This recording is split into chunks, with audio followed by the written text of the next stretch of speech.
If you change your starter more than one time and it's still clicking when you're trying to start the vehicle, I'm going to show you guys how to check either for a bad starter cable, or bad battery terminal.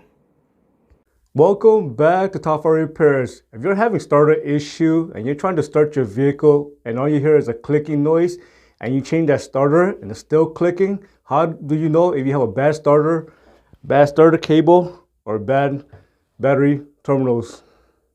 First, check battery voltage. Voltage should be between 12.4 to 12.6. Next, make sure battery terminals are not loose. If the terminals are loose, go ahead and tighten it up. Next, make sure the cable did not come out of place. If the cables are loose and not tightened, make sure to push the cable back in and tighten it back up. Next, check for frayed cables. If the cables are frayed, this is going to cause poor connection and you should replace the cable. Next, check for excessive corrosion or rust on the battery terminals. If it's extremely rusted or corroded, either clean it up or replace it. Next, check battery ground.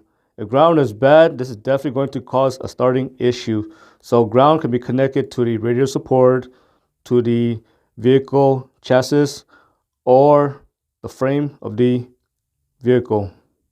Next, conduct a wiggle test.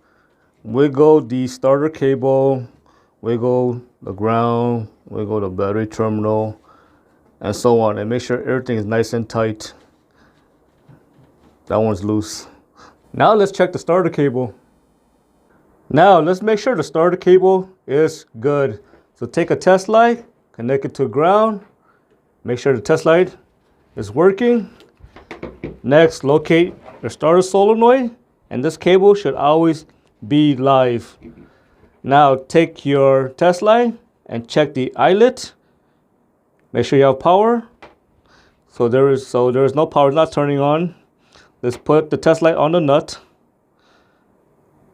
There we go. Now it turns on.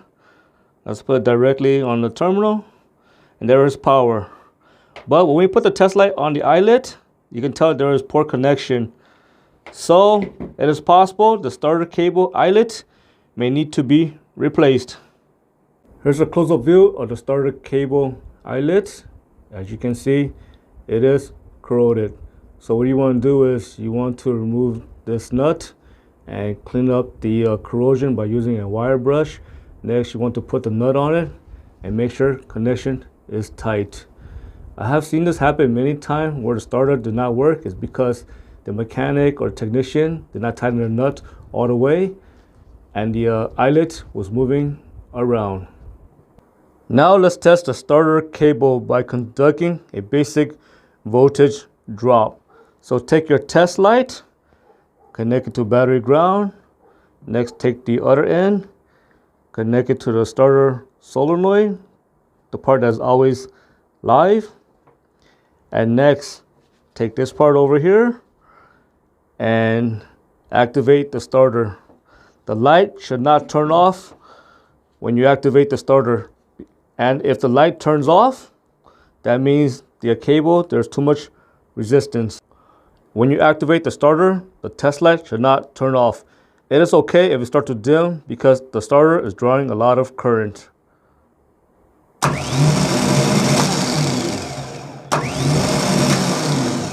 As you can see, the test light did not turn off, so the starter cable is good. Now let's cover all the bases. Let's check ground. Take your test light and connect it to battery positive. Next, take your test light and touch the ground wire. The test light should light up nice and bright. Next, check the body of the starter. So far, so good. Now let's check this side. So far, so good. So the ground is good. I hope you found that video useful. As always, thanks for watching and subscribe to Top 5 Repairs.